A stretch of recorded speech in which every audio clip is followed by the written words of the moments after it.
Hello everyone, मैं वैभव सिंह आप सबका स्वागत करता हूं मार्गदर्शन शिक्षा केंद्र यूट्यूब चैनल में। आशा करता हूं सब लोग ठीक हो गए, अपनी तबीयत का पूरा ख्याल रख रहे होगे और अपनी पढ़ाई पे पूरी मेहनत कर रहे होगे।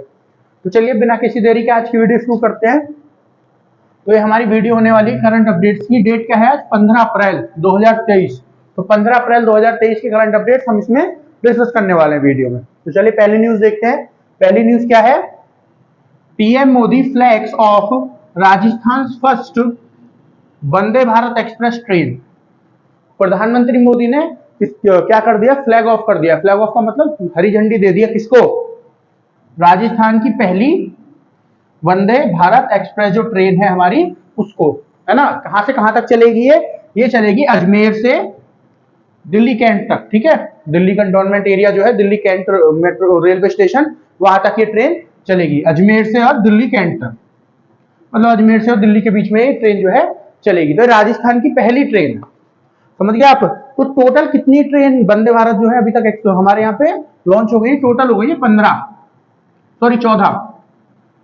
टोटल 14 ट्रेन हैं जो हमारे यहाँ पे क्या हो गई है, अब चल गई है वंदे भारत। देखो पिछले 6 तो पिछले 2 महीने में ही चल गई हैं।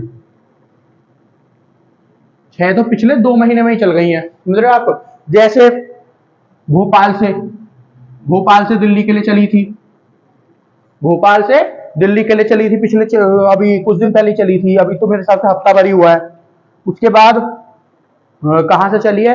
चेन्नई से कोयम्बटूर के लिए भी चली है ना। दोनों साउथ में पड़ते हैं। उसके बाद सिकंदराबाद से तिरुपति के लिए चली है, ये भी वहीं पड़ते हैं दोनों। सिकंदराबाद से तिरुपति के लिए चली है। और मुंबई से शिरडी के लिए चली थी, ये मैंने पढ़ाया था। मुंबई से शिरडी के लिए जो ट्रेन चली है ये मैंने पढ़ा चुका हूं पहले भी। तो पिछले 2 महीने में 6 ट्रेन चल गई है। ठीक है, 4 हो गई है। और कौन सी चली है? एक मुंबई से सोलापुर के लिए भी चली है। एक और रह गई, एक रह गई आपकी विशाखापट्टनम से सिकंदराबाद के लिए चली है। विशाखापट्टनम से सिकंदराबाद के लिए चली है, मतलब वो दोनों तरफ चलती है ट्रेन, तो है ना, तो दोनों तरफ एरो आना चाहिए। ओके, तो पिछले 2 महीने में तो यही वंदे भारत जो है 6 लॉन्च कर दी गई हैं। और उससे पहले जो चल रही टोटल कितनी हो गई हैं? 14 हो गई हैं। अच्छा, वंदे भारत हमारे यहाँ पे शुरू कब की गई थी? पहली जो वंदे भारत ट्रेन थी हमारे यहाँ पे, वो कब चली थी? ये पढ़ने वाली बात है हमारे लिए, है ना। पहली ट्रेन हमारे लिए कब, हमारे यहाँ पे कब चली थी? 15 फरवरी 2019। 15 फरवरी 2019 को हमारे यहाँ पे पहली वंदे भारत ट्रेन चली थी। किसके किसके बीच में चली थी? दिल्ली, नई दिल्ली और वाराणसी के बीच में जो पहली ट्रेन चली थी हमारे यहाँ पे 15 फरवरी 2019।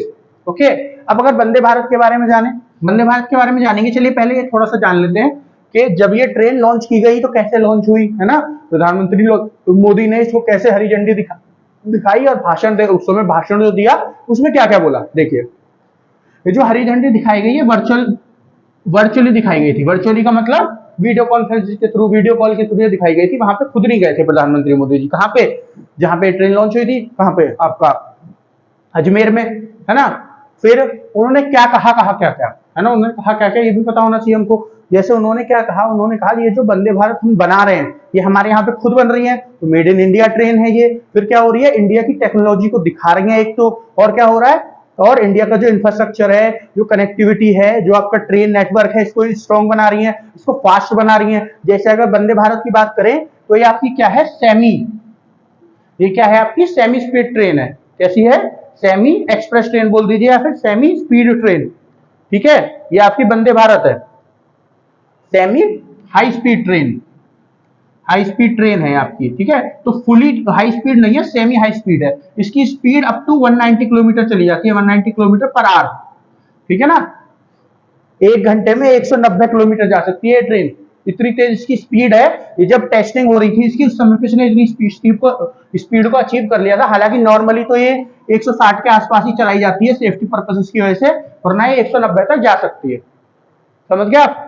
और क्या बोला मोदी जी ने इसके बारे में? और बोला कि देखिए राजस्थान का जो टूरिज्म है, राजस्थान में बहुत ज्यादा टूरिज्म होता है। वहां इतने बड़े बड़े महल हैं, उनको देखने लोग जाते हैं। उदयपुर, जयपुर, है ना, अजमेर और भी बहुत सारी जगह जाते हैं। रेगिस्तान है, वहां पे लोग जाते हैं। ठीक है, जो बाहर से भी बहुत ज्यादा टूरिस्ट आते हैं, आउट ऑफ इंडिया, है ना, विदेशी बहुत सारे आ रहे हैं, आते हैं। तो ये क्या करेगा? वंदे भारत क्या करेगी? वंदे भारत वो जो टूरिज्म है उसको बूस्ट कर देगी, उसको बहुत तेजी से बढ़ा देगी, ठीक है। क्योंकि कनेक्टिविटी प्रोसेस जल्द और ज्यादा बढ़ गया। ये जो आपका जयपुर है या फिर राजस्थान अगर बोलो तो ये तो गोल्डन ट्रायंगल में भी आता है ना। गोल्डन ट्रायंगल क्या है ये पता होना चाहिए। देखिए गोल्डन ट्रायंगल में 3 जगह आती है, पहली जगह है दिल्ली, है ना, फिर है आगरा, और ये है जयपुर बोल दीजिए, जयपुर या राजस्थान जो बोलना चाहो, वैसे जयपुर होता है ना। तो ये गोल्डन ट्रायंगल है आपका पूरा। अब ये गोल्डन ट्रायंगल किस लिए बोला जाता है इसको, क्योंकि देखिए जो भी कोई बाहर से घूमने आता है ना, और अगर वो नॉर्थ वाले इलाके में घूम रहा है तो यही 3 मेन जगह है। दिल्ली में बहुत सारी जगह है घूमने के लिए, फिर आगरा में ताजमहल है और बहुत सारी फतेहपुर सीकरी है वहीं पे पास में, है ना, फिर आपका आगरा फोर्ट है, ये सब जगह है घूमने की। फिर जयपुर में भी बहुत सारे महल वगैरह है। फिर जयपुर के आसपास आप अजमेर जा सकते हो, उदयपुर जा सकते हो, और भी बहुत सारी जगह वहां जा सकते हो, है ना। तो इसी वजह से इसको क्या बोला जाता है, इसको बोला जाता है गोल्डन ट्रायंगल, है ना, कि ये पूरा कनेक्ट है, आप इसमें बड़े आराम से घूम सकते हो, और इसी वजह से वेल कनेक्ट भी है बहुत अच्छे से। तो ये जो ट्रेन है आपकी, जो वंदे भारत एक्सप्रेस लॉन्च करी गई है अजमेर से दिल्ली कैंट के बीच में, ये उसके लिए भी मदद करेगी। आप दिल्ली से सीधा कहां जा सकते हो, जयपुर जा सकते हो, जयपुर नहीं सॉरी आप अजमेर जा सकते हो, फिर अजमेर से जयपुर जा सकते हो, ठीक है, तो राजस्थान घूम सकते हो। तो ये क्या करेगी, टूरिज्म सेक्टर को भी बूस्ट करेगी। ओके, तो ये किसके बारे में हो गया, ये सारा कुछ हो गया जो नई ट्रेन लॉन्च की गई है। कौन सी, वंदे भारत। टोटल 14 वंदे भारत जो है लॉन्च करी जा चुकी है इंडिया में, ठीक है। वंदे भारत होती क्या है, वंदे भारत देखिए ये पहले जब लॉन्च करी गई थी तो इसका नाम था ट्रेन 18। इसका क्या नाम था, train 18। Made in India train है, सेमी हाई स्पीड ट्रेन है। स्पीड कितनी है मैंने इसकी आपको बता दी है। ओके, ये कैसे चलती है, इलेक्ट्रिक ट्रेन है ये, है ना, इलेक्ट्रिसिटी के द्वारा चलती है, और इंडियन रेलवे को ऑपरेट करती है। हाँ, इंडिया की ट्रेन है तो इंडियन रेलवे को ऑपरेट करेगी। तो ये किसके बारे में हो गया, ये हो गया वंदे भारत के बारे में। और पहली सर्विस मैंने आपको बताई थी कब हुई थी इसकी, 15 फरवरी 2019। और ये जो अजमेर वाली है ये 13 तारीख को, 13 अप्रैल को ऑलरेडी शुरू हो चुकी है। 13 अप्रैल 2023 को ये ऑलरेडी शुरू हो चुकी है। समझ गए आप। चलिए अब नेक्स्ट न्यूज की तरफ चलते हैं। नेक्स्ट न्यूज क्या है हमारी, India's first 3D printed post office to come up in Bengaluru. तो भारत का, इंडिया का पहला 3D प्रिंटेड पोस्ट ऑफिस कहां पे बनने जा रहा है, बनने जा रहा है या बन गया है, कहां पे मतलब बनने जा रहा है कुल मिला के, बेंगलोर में, ठीक है। इसका जो पूरी डॉक्यूमेंटेशन है वो पास हो गई है, इसका जो पूरा बिल था वो सब पास हो चुका है ना। जो भी अथॉरिटीज के द्वारा, गवर्नमेंट अथॉरिटीज के द्वारा जो पास करना था उन्होंने सबने साइन कर दिया है कि इसको बनाया जा सकता है। अब इसमें जानने वाली बात क्या है, पोस्ट ऑफिस तो आप सभी जानते हो, है ना, अथॉरिटीज वगैरह भी सब जानते हो, फिर बेंगलोर जो है ना, बेंगलोर को भी सभी जानते हो, कर्नाटका की कैपिटल राजधानी है कर्नाटका की। हमको समझना है 3D प्रिंटेड क्या है, 3D प्रिंटेड क्या है। अच्छा, आप सबने प्रिंटर तो देखा होगा, कई बार अपने फॉर्म भरवाने गए होगे या कुछ ना कुछ निकलवाने जाते होगे नेट से, तो प्रिंटर से निकल के बाहर आता है वो, है ना। प्रिंटर क्या है, एक आउटपुट डिवाइस है। आउटपुट डिवाइस क्या होता है ना, कंप्यूटर की एक आउटपुट डिवाइस। आउटपुट डिवाइस होता है जो हमको कुछ देता है, और इनपुट डिवाइस जिसको हम कुछ देते हैं कंप्यूटर को, है ना, मॉनिटर को। जैसे कीबोर्ड है, कीबोर्ड पे हम टाइप करते हैं, जब भी तो उसको पता चलता है मॉनिटर को क्या करना है, क्या लिखना है, तो वो क्या हुआ, हम उसको कुछ इनपुट दे रहे हैं। और आउटपुट मतलब जब मॉनिटर अपनी स्क्रीन पे, वो जो रखा रहता है वो टीवी सा मॉनिटर, वो अपनी स्क्रीन पे कुछ दिखाता है हमको, वो क्या होता है आउटपुट। वो जो हमने लिखा वो उसने हमें दिखाया। उसी तरह प्रिंट, जैसे हम सब कुछ टाइप वगैरह कर लिया हमने पूरा पेपर, उसके बाद क्या करेंगे, हम उसको प्रिंट आउट देंगे, है ना। तो माउस के द्वारा उसको प्रिंट आउट की कमांड देते हैं हम, कीबोर्ड के द्वारा भी दे देते हैं, फिर वो क्या होता है, पेपर निकल के बाहर आ जाता है, हार्ड कॉपी में आ जाता है, ठीक है, प्रिंट आउट निकल के आ जाता है। तो वो क्या होता है, वो होता है आपका आउटपुट डिवाइस प्रिंटर, क्योंकि वो हमको कुछ दे रहा है। और वो जो बाहर निकल के आया वो क्या हुआ, प्रिंट निकल के आया, जो पेपर निकल के आया वो प्रिंट आया। तो उसी तरह काम करता है आपका 3D प्रिंटर। जो नॉर्मल प्रिंटर हमारे वहां पे होता है, जो हम नॉर्मली यूज करते हैं, वो 2D प्रिंटर होता है। अच्छा, 2D 3D का मतलब समझ रहे हो आप। वैसे तो 2 डायमेंशन 3 डायमेंशन है, 3D का मतलब 3 डायमेंशन, 2D का मतलब 2 डायमेंशन। मूवी आ रही है आजकल बहुत ज्यादा 3D में, है ना, 3D में बहुत सारी मूवी आ रही है। 2D में तो जो नॉर्मल मूवी है वो 2D में होती है, ठीक है। और जो 3D मूवी होती है इनके लिए एक स्पेशल चश्मा दिया जाता है, जिससे देखा जाता है, जिससे ऐसा लगता है, हालांकि वो प्योर 3D नहीं होती है, प्योर 3D नहीं होती है, लेकिन फिर भी उसको 3D बोला जाता है। उसमें क्या होता है, थोड़ा सा आपको ऐसा लगता है कि सब कुछ आपके आंखों के बिल्कुल सामने चल रहा है ना, आप इसी का हिस्सा हो जो सामने मूवी चल रही है। वो क्या होता है, वो होता है आपका 3D। समझ गया आप। तो 3D जो होता है, 3D क्या है, 3 डायमेंशनल, ठीक है ना। तो जो नॉर्मल प्रिंटर होता है वो होता है 2D, 2 डायमेंशनल। अगर आप लोगों ने मैथ पढ़ी होगी तो आप लोगों ने ग्राफ बनाया होगा, ऐसे बनता है ना ग्राफ, ये होता है एक्स, ये होता है वाई, है ना, या फिर फिजिक्स में भी बनता है, तो ये हो गया x, ये हो गया y। तो एक और इसमें चीज आ जाती है कई बार, क्या, z। ये होता है z। तो ये क्या हो गया, 3 डायमेंशन हो गया, है ना, ये हो गया 3 डायमेंशन। जब तक ये ऐसे था x और y, तो ये क्या था, 2 डायमेंशन था। अब ये 3 डायमेंशन भी हो गया, क्या, z। अब इसमें 3 डायमेंशन कौन कौन सी आ गई, है ना, 3 डायमेंशन कौन सी आ गई, एक्स वाई उल्टा लिख दिया, वाई एक्स, है ना। तो कौन कौन सी चीज आ जाती है, लंबाई चौड़ाई, क्या, लंबाई, वैसे वो जैसे क्या बोलते हैं उसे, जैसे ये कोई चीज है ना, ये कोई चीज है, तो ये इसकी एक लंबाई हो गई, एक चौड़ाई हो गई, है ना। लेकिन अगर मान लो ये दो चीज हो ऐसे, है ना, ये दो चीज हो, जैसे अगर मैं आपको कोई चीज बताऊं, जैसे डस्टर है, जैसे डस्टर है ना, ये डस्टर है, ये लंबाई हो गई, ये चौड़ाई हो गई, है ना, ये लंबाई हो गई, ये चौड़ाई हो गई। लेकिन इसकी ये भी तो है कुछ, हाइट भी तो है कुछ इसकी।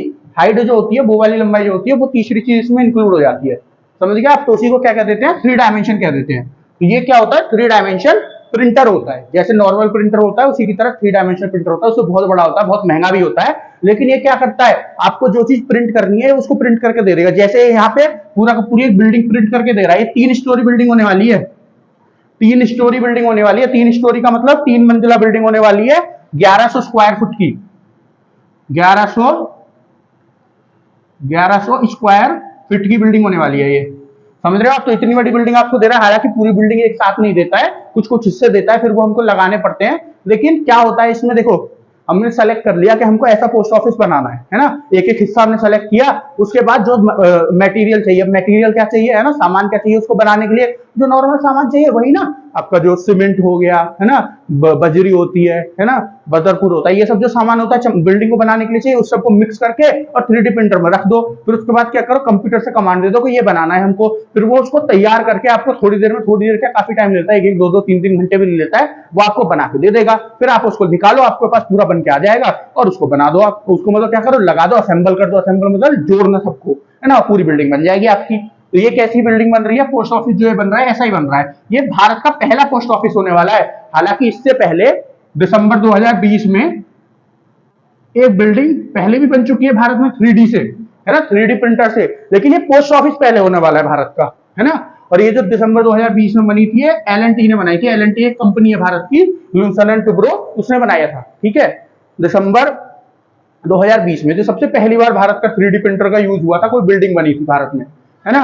और ये पोस्ट ऑफिस बन रहा है, समझ गए आप। अब इसका फायदा क्या है, देखो एक तो बहुत सारा जो मेहनत करते हैं मजदूर होते हैं, उन सबके उससे बच जाते हैं। दूसरी चीज क्या होती है, इसको बनाने में पैसे भी कम लगते हैं, 30 से 40%, 30 से 40% पैसों की कटौती हो जाती है। अगर मान लो कोई बिल्डिंग 100 रुपए की बन रही है ना, जैसे 100 रुपए की बनती नहीं है, पर मान लो 100 रुपए की कोई बिल्डिंग बन रही है, तो वो 30 से 40 रुपए कम, जैसे मान लो 60 ही रुपए में बन के तैयार हो जाएगी, अगर 40% कम होगा तो, समझ रहे हो आप। तो ये क्या हो गया, इसके फायदे होते हैं कि थोड़ा सस्ता पड़ जाता है, इससे आमतौर पे थोड़ा सस्ता पड़ जाता है। और उसके मुकाबले जब हम पूरा बनवाएंगे स्ट्रक्चर, है ना, मजदूर लगेंगे, वो सब जो होता है ना, उसके मुकाबले ये 30 से 40% तक सस्ता पड़ जाता है, ठीक है। और टाइम कंज्यूमिंग कम होता है। ये जो पूरा पोस्ट ऑफिस है 30 दिन में बन के तैयार हो जाएगा, 30 डेज में बन के तैयार हो जाएगा, क्योंकि 3D प्रिंटर में काम टाइम लेता है। लेकिन अगर आप नॉर्मल मजदूरों से बनवाओगे तो हो सकता है 2-3 महीने भी ले ले, ठीक है, और ज्यादा भी ले सकता है समय।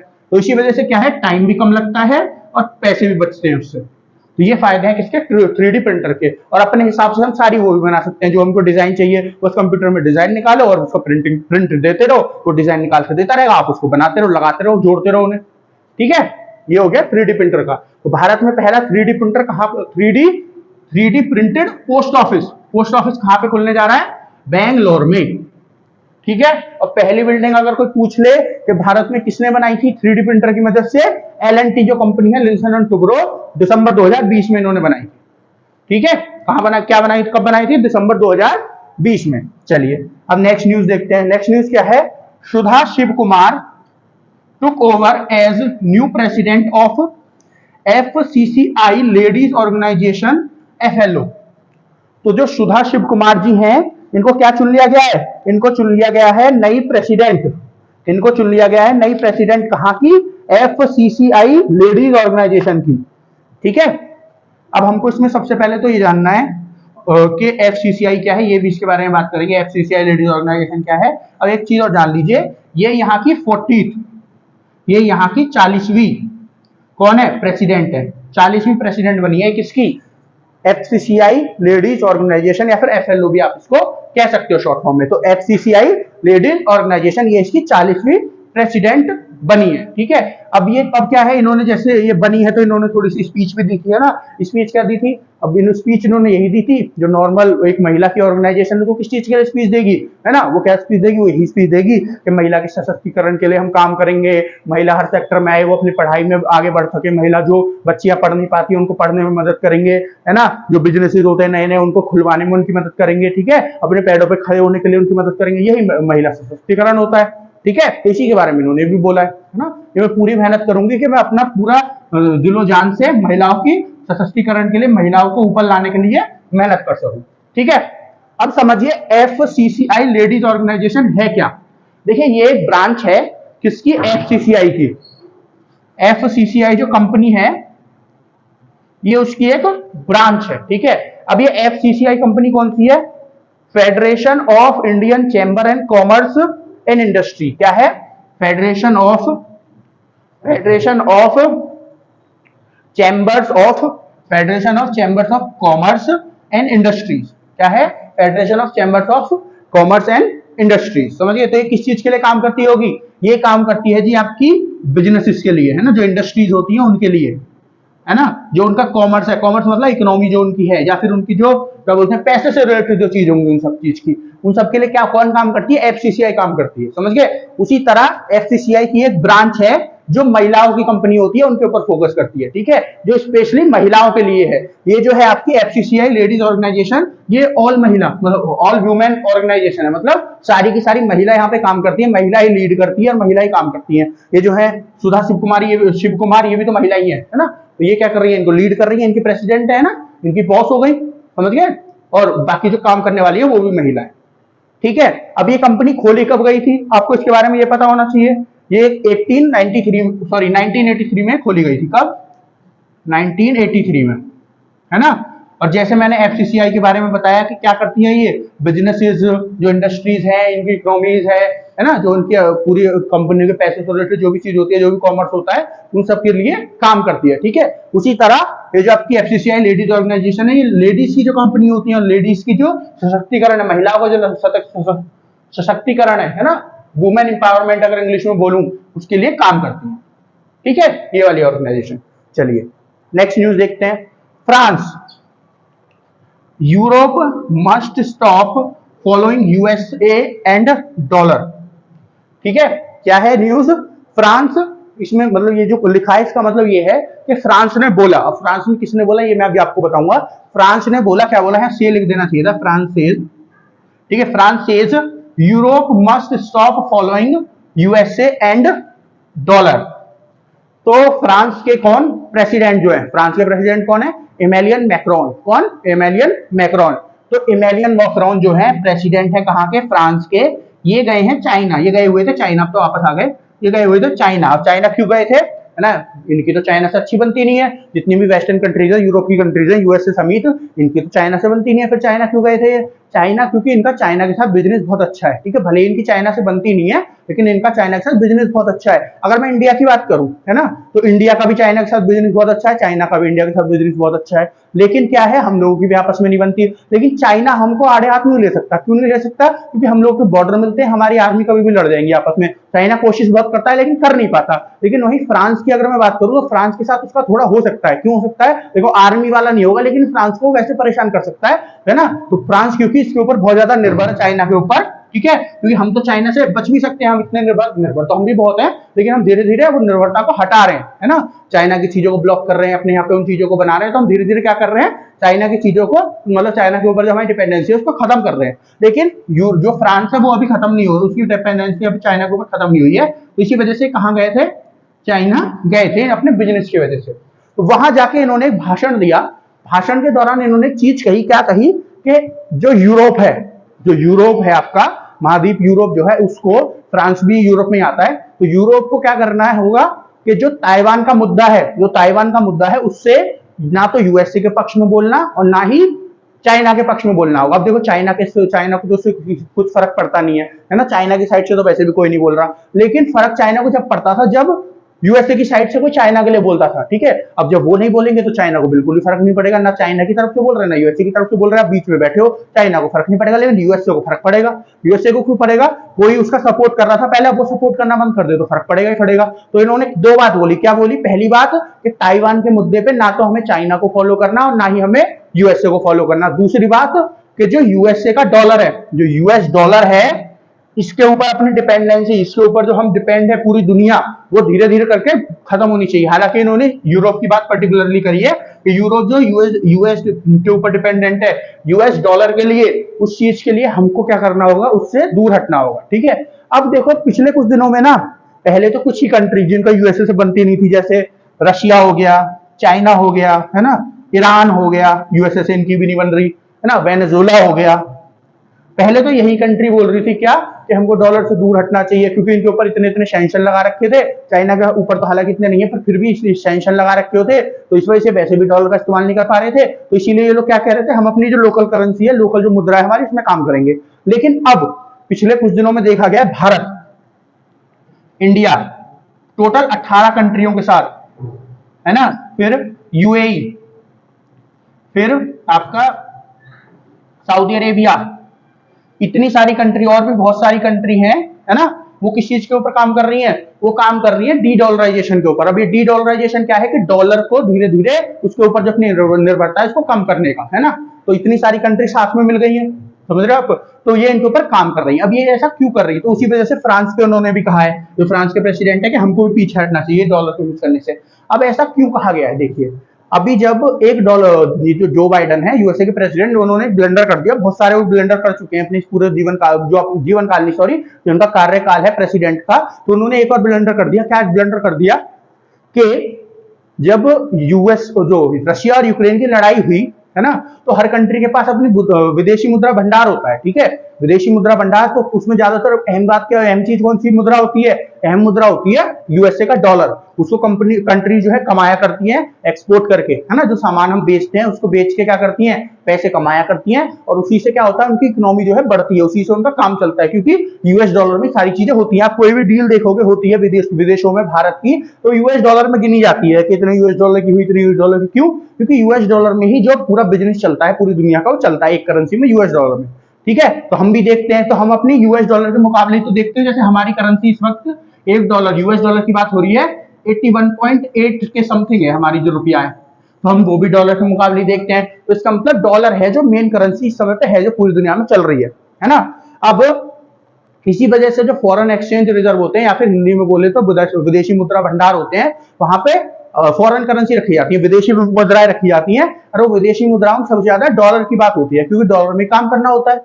अब क्या हुआ, जब रशिया और यूक्रेन की लड़ाई शुरू हुई, तो रशिया को सबक सिखाने के लिए जो बाइडेन ने क्या किया, उनका जो विदेशी मुद्रा भंडार था ना, उसके ऊपर सैंक्शन लगा दिए। क्यों? क्योंकि वो यूएस डॉलर में था भंडार जो था, और यूएस डॉलर किसका है? वो यूएसए का डॉलर है, तो उसके ऊपर कभी भी रोक लगा सकता है। तो उसने रोक लगा दिया, उसका जो अकाउंट था उसको सीज कर दिया, कि इसको जो है फ्रोज कर दिया, मतलब फ्रीज कर दिया, मतलब उसको कोई इस्तेमाल नहीं कर सकता, उसको इस तरह से जमा दिया कि वो इस्तेमाल नहीं हो सकता। जैसे बर्फ को जमा देते हैं, पानी को जमा देते हैं, बर्फ बन जाती है, उस तरह अकाउंट को भी जमा दिया कि अब ये जो है फ्रोज कर दिया उसको, कि अब इसका इस्तेमाल नहीं कर सकता रशिया।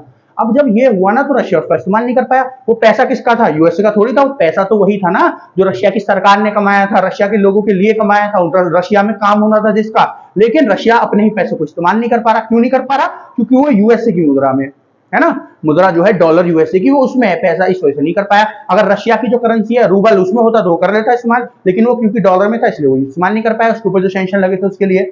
तो इस जो ये जो घटना हुई ना, इससे जो बाकी देश थे उन्होंने सब देख रहे थे क्या हो रहा है, उन्होंने एक सबक सीखा। उनके दिमाग में क्वेश्चन आया कि जैसे अभी रशिया का जो फॉरेन एक्सचेंज रिजर्व है, या फिर जो विदेशी मुद्रा भंडार है, वो डॉलर में था, यूएस डॉलर में, उसके ऊपर मान लो यूएसए ने फ्री वो लगा दिया, उसको बैन कर दिया एक तरह से, मान लो बंद कर दिया उसको, और उसका इस्तेमाल रशिया कर नहीं पाया। तो ऐसा तो कल हमारे साथ भी हो सकता है, अगर हमारी किसी वजह से यूएसए से ना बनी, हमसे नाराज हुआ और हमारे पे भी ब्लॉक लगा दिया, हम लोग भी नीचे गिर जाएंगे। देखो पूरी दुनिया में ये लिस्ट है ना, जो जिसमें सबसे ज्यादा विदेशी मुद्रा भंडार किसके पास है डॉलर में जो गिना जाता है, तो रशिया जो है आपका चौथे नंबर पे आता है, और भारत 5वें नंबर पे आता है। ठीक, पहले नंबर पे चाइना आता है, फिर जर्मनी जापान आते हैं बीच में, उसके बाद फिर कौन आता है? उसके बाद आता है आपका वो, हाँ, रशिया, उसके बाद भारत आता है 5वें नंबर पे। तो रशिया चौथे नंबर पे आता है, इतना यूएस डॉलर है इसके पास। है ना, फिर भी ये कुछ नहीं कर पाया, है ना, फिर भी उसका इस्तेमाल नहीं कर पा रहा। तो इस चीज से लोगों के अंदर क्वेश्चन तो उठेंगे, बाकी देशों के अंदर क्वेश्चन उठे, कल को हमारे साथ भी ऐसा हो सकता है। तो इन्होंने क्या सोचा फिर कि जो हमारे साथ ऐसा हो सकता है तो क्यों ना हम जो डॉलर है उसी को हटा दें, तो हमारे साथ होएगा ही नहीं फिर। तो हम क्या करेंगे, अपनी लोकल करेंसी, जैसे हमारा रुपया है तो हम अपने रुपये में ट्रेड कर सकते हैं, रशिया का रूबल है तो रशिया किसी और कंट्री के साथ रूबल में ट्रेड कर सकता है ना। जो अभी थोड़े दिन पहले बात भी चल रही थी कि रशिया का रूबल और भारत का रुपया आपस में इससे ट्रेड करेंगे, अलग अलग अकाउंट खोल के, और वहां से वहां पे ट्रेड करेंगे। किसी दिन टाइम होगा तो पूरा प्रोसेस समझाऊंगा कैसे ट्रेड करेंगे, ठीक है। तो ये बात चल रही थी, उसी उसमें क्या नाम है, इंडिया ने 18 कंट्रियों से साइन कर लिया है डील, है ना, यूएई को मिला के, कि यहाँ पे अगर आपके पास पैसे नहीं है, यूएस डॉलर नहीं है ना, आपके पास यूएस का डॉलर नहीं है, तो आप रुपये में हमको पेमेंट कर सकते हो। अब इससे क्या होगा, हमारी करेंसी जो है, जितनी हमारी करेंसी क्या होगी, कोई और कंट्री यूज करेगा, जैसे यूएसए की करेंसी को डॉलर यूज करते थे, ये इतनी मजबूत होती थी, उतनी रुपया मजबूत होगा जब रुपये को इस्तेमाल किया जाएगा, समझ रहे हो। जैसे अभी कुछ दिन पहले मैं अभी एक वीडियो देख रहा था, एक शॉर्ट्स था, शॉर्ट्स आते ना छोटे छोटे से, तो मीखा सिंह, एक सिंगर है मीखा सिंह, उन्होंने एक वीडियो डाली थी, एक शॉर्ट डाला था उन्होंने, कि वो यूएई के एयरपोर्ट पे खड़े हुए हैं, है ना, यूनाइटेड अरब एमिरेट के एयरपोर्ट पे खड़े हुए हैं, और भारत के रुपये से वो कर रहे हैं, क्या कर रहे हैं, वहां पे सामान खरीद रहे हैं। तो वो ये बता रहे थे कि देखो हम यूएई में भी अपनी करेंसी इस्तेमाल कर सकते हैं। वो क्यों कर सकते हैं, वो ये जो हमने डील करी है यूएई के साथ, उसी से कर सकते हैं। तो ऐसी इंडिया 18 कंट्रीज को ऑफर दे चुका है, समझ रहे हो आप, 18 कंट्री से बात हो चुकी है इंडिया की इस बारे में। उसी तरह बाकी सब कंट्री भी कर रही है, जैसे ब्रिक्स कंट्री है, ब्रिक्स एक ऑर्गेनाइजेशन है, इसके बारे में मैं एक बार पढ़ा चुका हूं, मेरी इंटरनेशनल ऑर्गेनाइजेशन की जो वीडियोस हैं उनमें जाकर ब्रिक्स के बारे में पढ़ सकते हो। तो ब्रिक्स में कौन कौन सी कंट्री आती है, बी से ब्राजील, आर से रशिया, आई से इंडिया, सी से चाइना और एस से साउथ अफ्रीका। ये जो 5 कंट्रीज हैं, ये जो 5 कंट्रीज हैं, ये भी बोल रही है हम अपनी एक ब्रिक्स करेंसी लॉन्च करेंगे, जो ब्रिक्स नाम से होगी, फिर हम उसमें भी ट्रेड करा करेंगे। तो ये भी अलग एक करेंसी लेके आ रहे हैं। तो इससे क्या हो रहा है, धीरे धीरे यूएसए की जो डॉलर है उसके ऊपर निर्भरता कम हो रही है, और जब इतने सारे देश उसके ऊपर निर्भरता कम कर रहे हैं, जो टॉप 4-5 में आ रहे हैं, तो फ्रांस तो थोड़ा नीचे आता है ना। तो फ्रांस भी यही कह रहा है कि हमको भी धीरे धीरे कम कर देना चाहिए।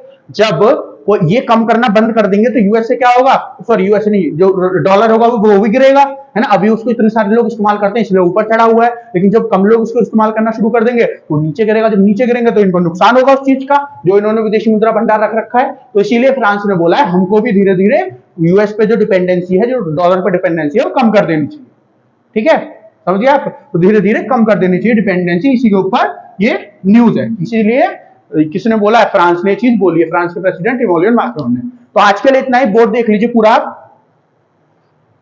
तो दोस्तों आशा करता हूं आपको एक एक न्यूज समझ में आ गई होगी, मैंने अच्छे से समझाई है इतनी डिटेल से, जितनी आपके लिए जरूरी थी। पर फिर भी अगर ऐसा कुछ है जो आपकी समझ में नहीं आया था, आपको क्या करना है, ये वीडियो पूरी देखिए, जो न्यूज आपकी समझ में नहीं आई कमेंट सेक्शन में कमेंट करके बता दीजिए। जो आपकी नेक्स्ट वीडियो होगी उसमें मैं आपको सारा कुछ बता दूंगा, जो भी आपकी समझ में नहीं आया होगा, ठीक है। तो आज के लिए इतना ही। हमारा जो चैनल है मार्गदर्शन शिक्षा केंद्र, इसको सब्सक्राइब करें, हमारी वीडियोस को लाइक करें, ज्यादा से ज्यादा शेयर करें, और हमको जल्दी से 1000 के पार पहुंचाएं और हमारी मदद करें। मिलते हैं आपसे कल, तब तक के लिए धन्यवाद।